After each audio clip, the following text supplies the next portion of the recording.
What's going on, guys? Today we're going to talk about another fragrance from a wonderful heritage house located in Italy. And it's one of their eau de colognes. So I'm interested to mainly see the performance and how it pops off skin.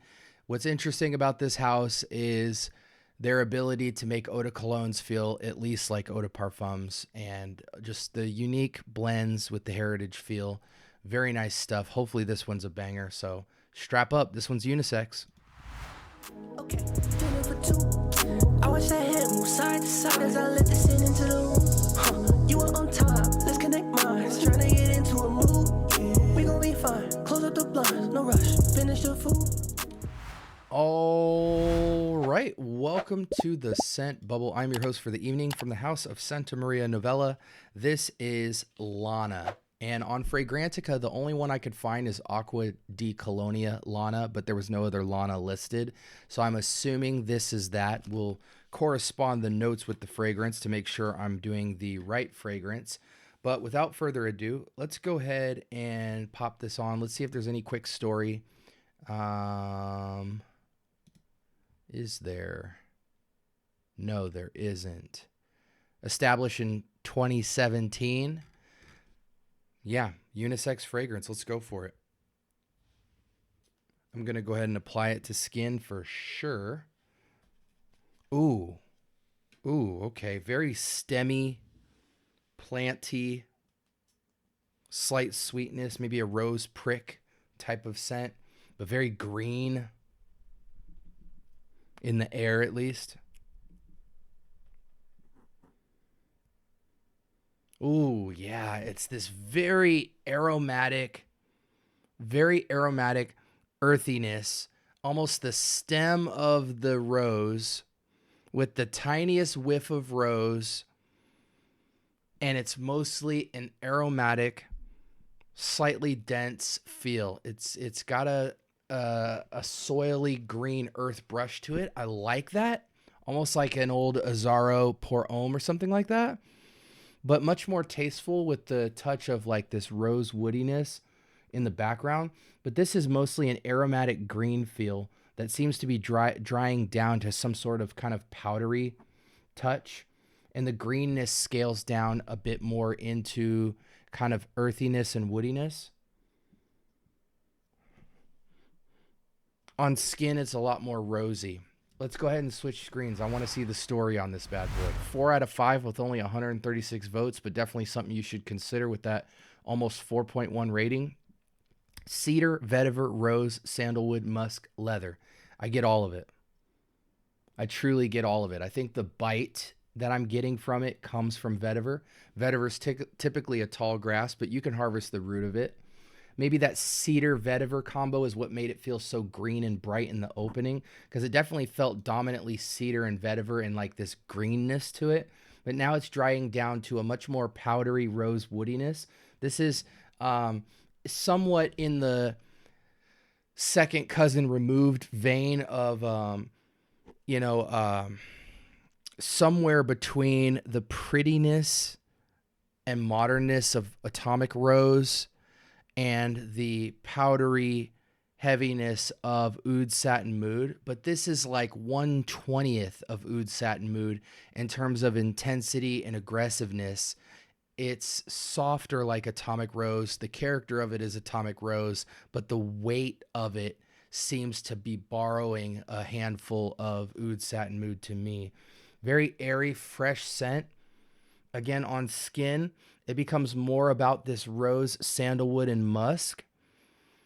But man, the opening was quite green, and then quite green and fresh and like stem of the plant, earthiness, even almost had kind of like a dark connotation. And then the dry down just completely 180s to this pretty but supernatural, slightly sweet, slightly powdery rose. But in its powderiness, it still has a heap of freshness. You would think in looking at the cedar, vetiver, and leather that somehow it might feel woody, but to my nose, it doesn't at all. It's still a pretty kind of Bath and Body Works rose, but it's been calmed down and tamed a bit by the other notes, which just kind of tints the character of the rose to feel somewhat futuristic and animated, but yet somewhat grounded and earthy. And almost is not woody at all to me. It's just a touch of powder and musk, a rose that is quite sweet, but the sweetness is perfect. It's like 5 out of 10 sweet. It's there. It's not aggressive. It's not unrealistic. It's slightly out of super realistic. Like it's a little bit sweeter than maybe like a Royal Reflection. It's a little bit less sweet than like an Atomic Rose. It's super less sweet than, you know, Oud Satin Mood. Almost reminds me of a little bit like a Roger and Gallett's rose fragrance, but just more real, more high quality. That little boost in quality and the perfection of blend and that unique offset of vetiver cedar and leather just adds a tone and a scale down of class and just sits it in the perfect pocket. This is one of the nicest roses I've smelled. You know, something like Taif from Ormond Jane feels like a much more modern, hip version of this. This feels more nostalgically classy, and yet it's still totally modern. I would call it a mature mononote rose scent with a lot of class. Absolutely love this.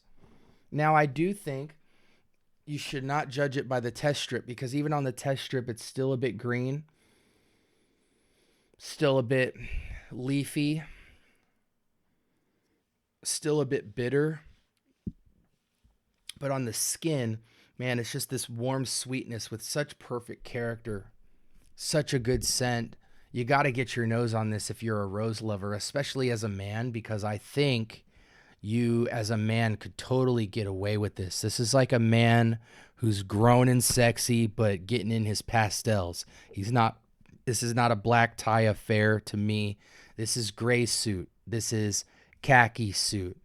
This is, you know, black on turquoise or gray on turquoise. You know what I'm saying? Or gray on salmon type of color pattern.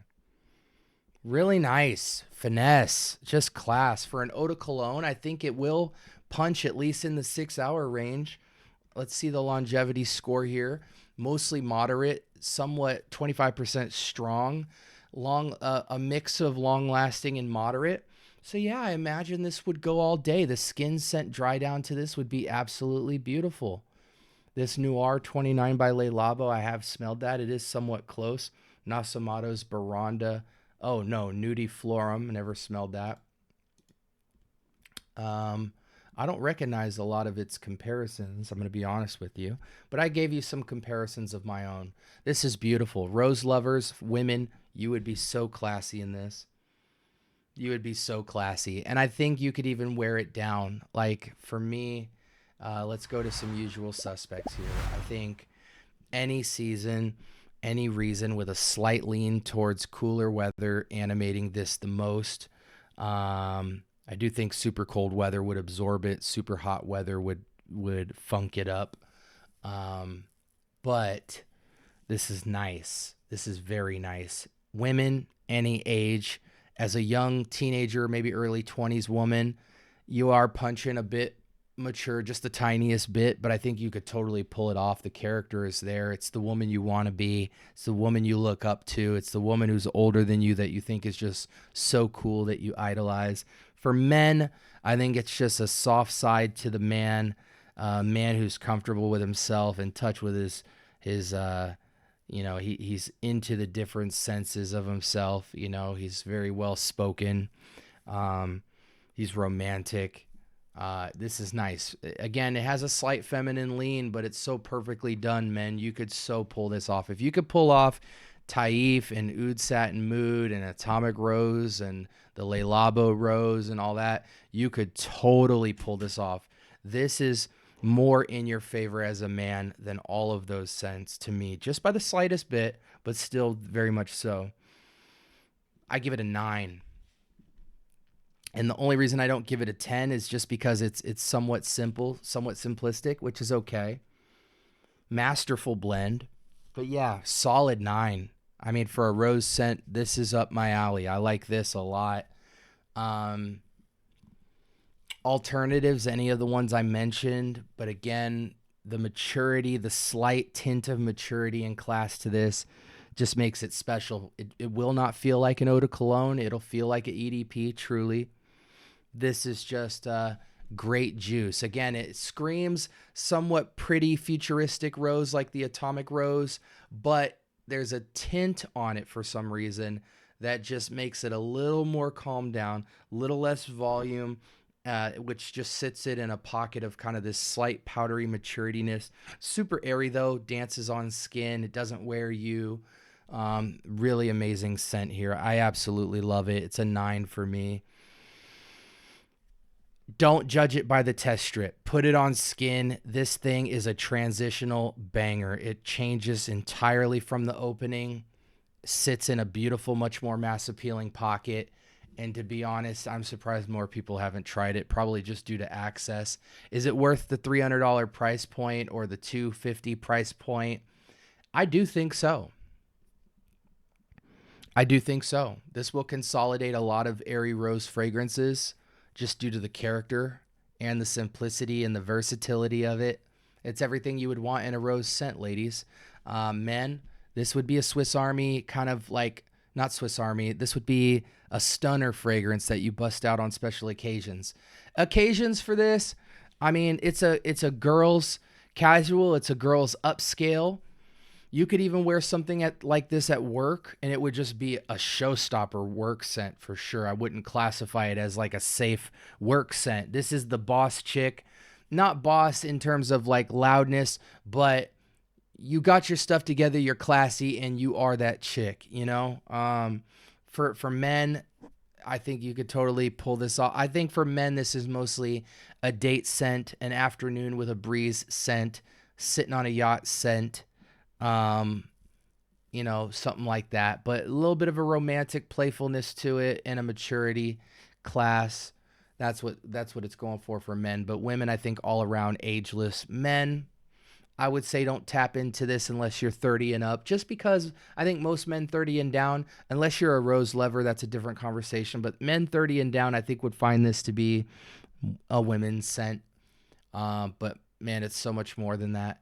Again, from the house of Santa Maria Novella, this was Lana, officially recognized on Fragrantica as Acqua di Colonia Lana. And man, what a great scent. Absolutely pristine. I don't want to say 10 right now, you know. God forbid we'll give it some more time. But man, it is a powerhouse of a rose scent. It's everything you want in a light, easy to wear rose, but it gives you all that character that you want with some of your heavier roses, but you get upset when the rose has all that character but is also heavy, at least from a guy's standpoint, because you do, I think, as a guy, need the rose to be toned down and to play a certain position. And maybe the way it sits is just due to that crazy opening of uniqueness and earthiness and leather and all that stuff. Just a beautiful scent, absolute perfection to me. And yeah, this was Lana, banger. Let me know if you've tried this. If you have any questions about it, I'd love to help you out and further inform you. I'm going to be wearing this for sure. And I hope you guys have a blessed rest of your week. Until next time, this is SB signing out. Peace.